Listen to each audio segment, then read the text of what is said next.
오늘 말씀은 우리를 유대 광야로 이끌어 갑니다. 그때에 세례 요한이 이르러 유대 광야에서 전파하여 말하되, 그때에 세례 요한이 유대 광야에 나타났기 때문입니다. 그때는 언제일까요? 이 마태복음에서 보면 예수님이 탄생하셨고요, 동방의 박사들이 와서 경배하였고, 그 후에 헤롯이 유아 학살 명령을 내렸어요. 그래서 예수님의 가족은 그 명령을 피해서 이집트로 피난을 갔고요, 그리고 피난 갔던 예수님 가족이 돌아옵니다. 그리고 오늘 말씀이 시작이 됩니다. 그때에. 자, 그렇게 본다고 하면 이 그때는 시간적으로 우리가 생각해 볼 수 있어요. 특별히 누가복음에서 가서 보면 이렇게 세례 요한이 광야에 나타난 때가 언젠가면 디베리오 황제가 왕위에 오른 지 15년 된 해, 티베리우스 황제가 왕위가 된 지 15년, 이때는 28년경입니다. 그러면 바로 이때를 말하죠. 시간적으로는 예수님 탄생 후 약 30년쯤 되었을 때입니다. 그러나 그때라고 하는 이 단어에는 더 중요한 의미가 담겨져 있습니다. 이때는 어둠과 절망으로 유다 땅이 신음하던 때입니다. 고통과 폭력과 불의가 가득한 세상에서 메시아 오심을 갈망하던 때입니다. 메시아의 구원의 때를 열망하던 그 때입니다. 그리고 마침내 하나님이 약속하신 그때, 하나님의 거룩한 시간이 다가오는 그때입니다. 하나님은 그리스도가 오시는 길목에 세례 요한을 세우셨습니다. 마치 보초병을 세우시듯 그 길목에 세례 요한을 세우셨어요. 세례 요한은 그리스도의 오시는 길을 예비하는 예언자였습니다. 그러므로 요한의 출현은 곧 메시아가 오고 있다라고 하는 것을 의미합니다. 메시아를 기다리던 많은 사람들은 세례 요한이 메시아라고 생각을 했어요. 누구나 다 메시아가 언제 오시나를 기다리고 있으니까 조금만 이렇게 드러나서 말씀을 선포하고 하는 그런 모습을 보고, 저분이 메시아인가 하고 이 세례 요한을 향해 많은 사람들이 따라오고 그를 추종했어요. 하지만 요한은 자신이 메시아가 아니라고 분명하게 밝힙니다. 나는 그리스도가 아니다. 나는 선지자 이사야의 말과 같이 주의 길을 곧게 하라고 광야에서 외치는 자의 소리다 라고 자신을 밝힙니다. 요한은 그리스도의 오시는 길을 준비하라고 외치는 소리였습니다. 그렇다고 하면 그리스도의 오시는 길을 뭐라고 외쳤을까요? 그 외침은 회개하라, 천국이 가까이 왔느니라 라는 외침이었습니다. 천국이 가까이 왔다, 하늘나라가 가까이 왔다, 이것은 곧 하늘나라의 주인이신 그리스도 주님이 가까이 오셨다는 뜻이기도 합니다. 당시 유대 사회는 메시아가 오심과 하나님의 나라의 임함은 곧 종말의 때라고 믿고 있었습니다. 요한은 종말이 다가온 지금, 천국이 다가오는 지금은 메시아 그리스도를 맞이하기 위하여 회개해야 한다라고 선포한 것이에요. 요한은 왜 회개를 선포하였을까요? 요한은 이사야 선지자의 말씀을 인용하며 외쳤습니다. 광야에서 외치는 자의 소리가 있다. 너희는 주님의 길을 예비하고 그의 길을 곧게 하여라. 바로 그리스도 주님이 오시는 길을 예비하기 위해서 회개해야 한다는 말씀이죠. 회개하라, 천국이 가까이 왔느니라. 이 외침은 예수님이 첫 번 외치신 그 말씀과 똑같아요. 세례 요한이 외쳤고요, 똑같이 예수님도 그 말씀으로 사역을 시작하셨어요. 세례 요한은 예수님의 오심을 준비하는 것이죠. 그런데 그 준비가 회개하는 것입니다. 요한은 회개가 주님 오심을 준비하는 길임을 분명하게 설교하고 있어요. 이렇게 요한은 대림절에 우리를 회개로 초청하고 있습니다. 주님의 오심을 기다리는 우리는 회개로 준비해야 합니다. 그리스도를 맞이하기 위해 우리는 돌이켜야 하고 회개를 통한 죄 사함을 받아야만 합니다. 대림절은 기다림의 절기인데 이 기다림의 때 우리는 회개하며 기다립니다. 우리는 기다리며 회개하고 회개하며 기다리며 이 기다림의 시간을 채웁니다. 다시 오시는 주님이 어떤 분이시기에 회개해야 하는 걸까요? 선지자 이사야는 오실 메시아에 관해 이렇게 예언하였습니다. 이새의 줄기에서 한 싹이 나며 그 뿌리에서 한 가지가 자라서 열매를 맺는다. 주님의 영이 그에게 내려오신다. 지혜와 총명과 모략과 권능과 지식과 주님을 경외하는 영이 그에게 내려오신다. 그분은 사람들을 공의로 재판하고 억눌린 사람들을 판단하신다. 그는 정의로 허리띠를 삼고 성실로 몸에 띠를 삼는다. 그때에는 이리와 어린 양과 함께 살며 표범이 새끼 염소와 함께 누우며 송아지와 새끼 사자와 살진 짐승이 함께 풀을 뜯고 어린 아이가 그것들을 이끌고 다닌다. 줄기에서 싹이 난다는 거예요. 싹이 어디서 나요? 나무를 보면 원래 가지에서 싹이 납니다. 줄기에서 싹이 나는 거예요. 그리고 뿌리에서 새순이 돋는다고 말씀해요. 무엇을 말합니까? 이 나무는 잘린 나무입니다. 나무는 잘렸습니다. 밑둥만 남아 있어요. 바로 거기에서 싹이 돋는다는 거예요. 그렇습니다. 지금 이스라엘의 상황이기도 합니다. 이사야가 이 예언을 선포할 때 이스라엘은 바벨론에 의해 멸망한 나라였습니다. 그러나 새싹이 도는 희망을 선포하고 있어요. 새순이 나오듯 메시아의 오심으로 하나님의 다스리심이 새로운 시대를 열 것이다. 하나님의 나라가 시작될 것이라고 하는 말씀입니다. 그때 주님은 공의와 성실로 다스리시고 악의 뿌리를 끊고 악인들을 심판하실 것입니다. 그러므로 오시는 메시아는 심판하시는 주님이시기 때문에 오시는 그리스도를 맞이하려면 회개로 준비해야 합니다. 심판하시는 주님 앞에 어떻게 준비해야 됩니까? 회개로 준비하는 것이죠. 그분은 공의로운 재판 그리고 억눌린 자를 판단하시며 정의로 허리를 동이시는 분이시기 때문입니다. 다시 오실 그리스도는 심판하실 뿐만 아니라 또한 모든 사람을 구원하시는 왕이 되어 주십니다. 이사야의 예언은 놀랍습니다. 그날에 이새의 뿌리에서 한 싹이 나서 만민의 기치로 설 것이요 열방이 그에게로 돌아오리니 그가 거한 곳은 영화로우리라. 아멘. 그리스도는 단지 유대인만을 구원하실 뿐이 아니라 모든 열방을 구원하실 그리스도로 오신다는 겁니다. 정말로 예수님이 이 땅에 오심은 유대인만을 위해서가 아니었어요. 온 열방을, 이방인을 모두 구원하시기 위해 오셨고, 그래서 우리까지도 구원받아 하나님의 자녀가 된 것이죠. 이사야는 열방이 그리스도의 다스리심을 받고 이방이 그리스도께로 소망을 둘 것을 이렇게 예언하였습니다. 대림절 둘째 주일에 읽는 시편은 72편입니다. 이 시편은 왕에 관한 그런 시편이에요. 그런데 이렇게 선포합니다. 그가 가난한 백성의 억울함을 풀어주며 궁핍한 자의 자손을 구원하며 압박하는 자를 꺾으리로다. 그의 날에 의인이 흥왕하여 평강의 풍성함이 달이 다할 때까지 이르리로다. 아멘. 가난하고 억울하고 눌린 자를 구원하시고 정의로 나라를 다스리시는 왕, 이것이 바로 그리스도의 품성이라고 선포하고 있습니다. 예수 그리스도는 약속된 메시아이십니다. 열방의 구원자로 오셨어요. 이새의 뿌리에서 나오신 예수 그리스도는 유대인을 구원하셨고 이방인도 구원하심으로 하나님의 영광을 드러내셨습니다. 세상의 모든 사람은 구원자이신 예수 그리스도 안에서 희망의 빛을 볼 수 있게 된 것이죠. 유대인이나 이방인이나 헬라인이나 로마인이나 누구나 그리스도를 통하여 구원을 얻기 때문입니다. 그러므로 예수님의 탄생은 이 이사야 예언의 성취이며 예수님의 다시 오심은 구원의 역사의 완성입니다. 우리는 대림절에 다시 오실 그리스도께서 열방을 온전히 통치하시며 구원하시는 영광스러운 소망을 기다리며 희망하는 것입니다. 그런데 이 일은 저절로 이루어지지 않습니다. 여기에는 회개의 겸손과 믿음의 인내의 준비가 필요합니다.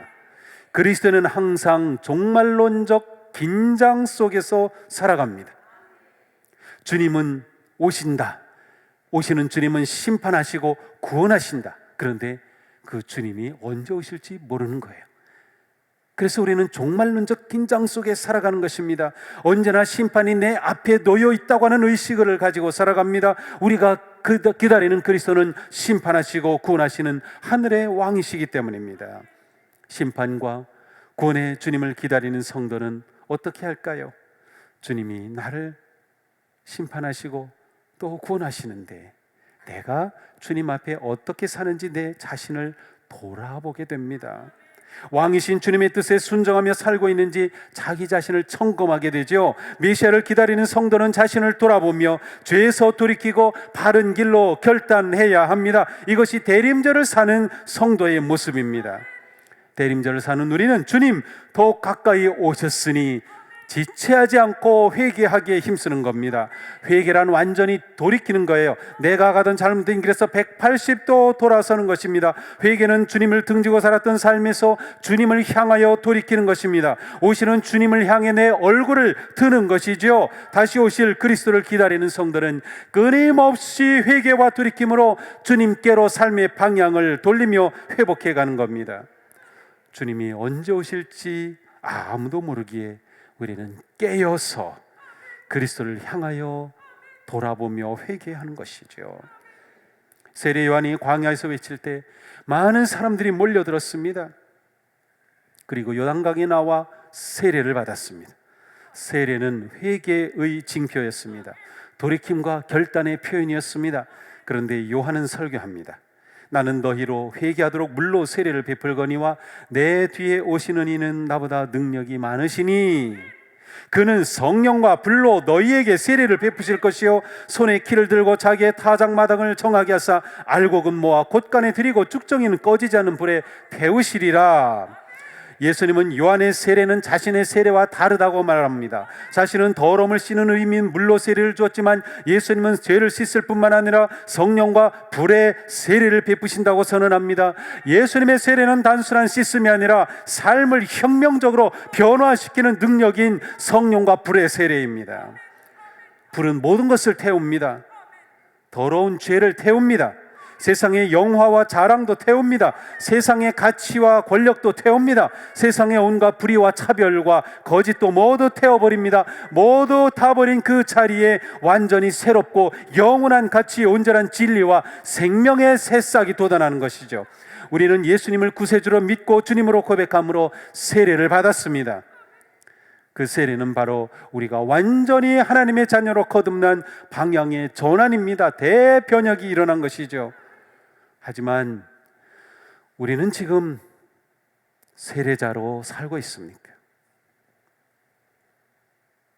우리가 다시 세례식을 하며 세례를 받을 수는 없습니다. 그러나 계속해서 성령의 불과 세례의 능력을 힘입어야 합니다. 우리는 다시 오실 주님을 기다리면서 회개와 결단으로 주님을 향해 계속 돌이켜야 합니다. 돌이키지 않은 채 다시 오실 주님을 맞이할 수는 없습니다. 그러기에 우리의 기다림은 깨어있는 기다림이며 기도하는 기다림입니다. 회개로 주님 오심을 준비해야 하기 때문입니다. 우리는 지금 주님 오심을 제대로 준비하고 있습니까? 우리가 태워버려야 할 것은 무엇입니까? 태워버려야 할 욕망과 죄와 거짓은 무엇입니까? 우리가 주님께로 향하기 위해 돌이키고 버려야 할 것은 무엇입니까? 이미 도끼가 나무 뿌리에 놓여 있습니다. 불에 던져지기 전에 속히 돌이켜야 합니다. 속히 태워야 합니다. 대림절의 은혜로 우리가 온전히 새로 깨어나며 거듭나고 돌이키는 변화하는 불의 역사가 우리 가운데 넘치기를 축복합니다. 불은 또한 연단합니다. 순금이 나오기까지 많은 재련의 과정이 필요하듯이 우리의 믿음은 단련되어야 합니다. 욥은 고백했습니다. 내가 가는 길을 그가 아시나니 그가 나를 단련하신 후에는 내가 순금같이 되어 나오리라. 아멘. 단련은 곧 훈련입니다. 성령과 불의 세례는 우리를 하나님의 나라의 거룩한 백성으로 훈련하고 단련합니다. 사도 바울은 디모데에게 이렇게 권면하였어요. 망령되고 허탄한 신화를 벗어버리고 경건에 이르도록 내 자신을 연단하라. 잠언도 말씀합니다. 도가니는 은을, 풀무는 금을 연단하거니와 여호와는 마음을 연단하시느니라. 하나님은 시험과 고난을 통해 우리를 연단하십니다. 인생의 용광로에서 우리를 단련하십니다. 말씀으로 우리를 연단하십니다. 하나님의 관심은 우리의 연단된 마음에 있습니다. 우리의 믿음의 선조들은 주님의 다시 오심을 믿고 기다리면서 고난과 박해와 위험 중에도 끝까지 인내하며 승리하였습니다. 환난 중에도 더욱 믿음으로 성취하였습니다.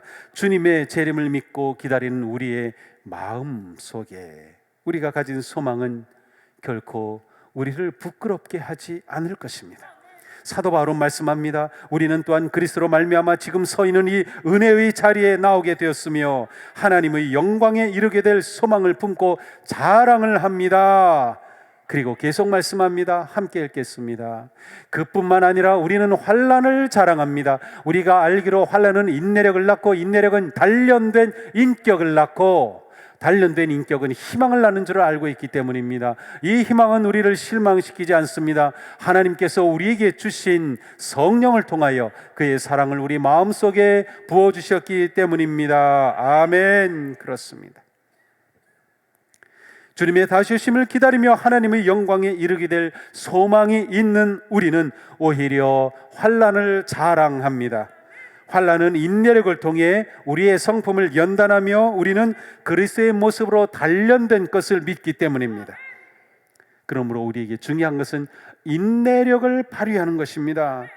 주님 오심을 기다리는 성도들은 많은 일들을 만날 것입니다. 많은 일들을 겪어야 합니다. 그러나 어떤 상황에서도 우리는 끝까지 견뎌야 합니다. 우리는 연단을 통해 그리스도의 마음을 품게 될 것이기 때문입니다. 우리는 인내력을 발휘해야 합니다. 예수님은 이 세상의 질병과 재난과 난리와 박해와 고난이 넘쳐나지만 인자가 구름을 타고 능력과 큰 영광으로 오는 것을 보리라 하고 선포하시면서 너희의 인내로 너희 영혼을 구하리라고 말씀하셨어요. 우리는 인내로 우리의 영혼을 얻습니다. 우리는 인내로 영혼을 얻는 거예요. 인내로 연단되고 훈련되고 그리스도의 마음을 얻습니다.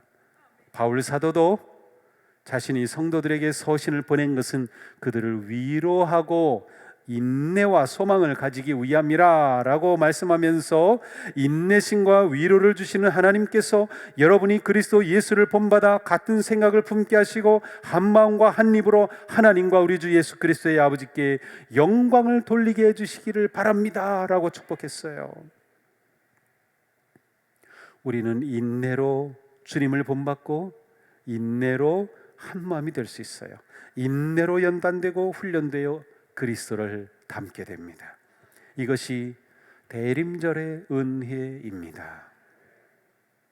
그런데 우리는 혼자서 오시는 주님을 기다리지 않습니다. 우리는 함께 기다리는 거예요. 우리는 그리스도의 몸을 이루는 교회이기 때문입니다. 우리는 함께 기다립니다. 그렇지만 우리 각자는 주님의 오심을 기다리고 인내하는 동안 믿음의 깊이와 상황에 따라 서로 다른 모습을 가집니다. 서로 다르게 생각할 수도 있습니다. 그러기에 사도 바울은 우리가 그날이 가까울수록 믿음과 사랑과 소망의 공동체가 되어 서로 도우며 마음을 같이 해야 한다고 말씀합니다. 우리는 대림절을 살면서 그리스도를 본받고 모든 일에 선을 이루며 삶에서 덕을 세우는 일에 힘써야 합니다. 사도 바울은 말씀합니다. 함께 읽습니다. 그러므로 그리스도께서 하나님의 영광을 드러내시려고 여러분을 받아들이신 것과 같이 여러분도 서로 받아들이십시오. 아멘. 서로 받아들여야 할 분명한 이유가 있어요. 그것은 우리가 우리의 주님, 다시 오실 그 주님, 기다리는 그 주님, 그분은 바로 모든 이방인들까지 긍휼히 여기시고 구원하시며 그들을 위해 오셨기 때문입니다. 이방의 모든 사람이 하나님을 찬양하도록 사랑하시기 위해 오셨기 때문이에요. 이를 위해 이새의 뿌리에서 이방을 다스릴 그리스도로 오신 주님이시기 때문에 우리도 받아들여야 하는 것이에요. 우리 안에 믿음이 강한 자가 있습니까? 믿음이 약한 자를 도와서 마음을 같이 해야 합니다. 주님이 유대인과 이방인을 구분하지 않으셨듯이 차별과 구분 없이 마음 한 마음이 되어 서로를 그렇게 받아들이고 대해야 합니다. 세대와 세대가, 우리 사회가 세대 갈등이 너무나도 심하죠. 남자와 여자가 젠더 갈등이 너무 심하죠. 가난하거나 부하거나, 많이 배웠거나 못 배웠거나, 내가 어떤 선교에 속하였거나, 내가 어떤 목장에 속하였거나, 내가 어떤 사역을 하거나 상관없이 우리는 서로 받아들이고 관용하고 용서하고 인내하며 선행하기에 힘써야 합니다. 우리는 함께 예배에 힘쓰고 서로 봉사하기에 힘쓰고 주님의 뜻을 이루기에 힘쓰는 것, 이것이 대림절을 살아가는 우리의 모습입니다. 말씀으로 더욱 용기와 힘을 얻기를 바랍니다. 주님 오실 때까지 겸손하게 회개하는 삶, 그릇된 길에서 돌이켜 주님을 향하는 삶, 선한 삶에 인내하는 삶, 서로 받아들이고 품어주는 삶, 그리고 헌신하는 삶에 승리하기를 축복합니다. 사도 바울의 말씀으로 대림절의 은총 가운데는 성도님들을 축복합니다. 소망을 주시는 하나님께서 믿음에서 오는 모든 기쁨과 평화를 여러분에게 충만하게 주셔서 성령의 능력으로 소망이 여러분에게 차고 넘치기를 축복합니다. 아멘. 기도합시다.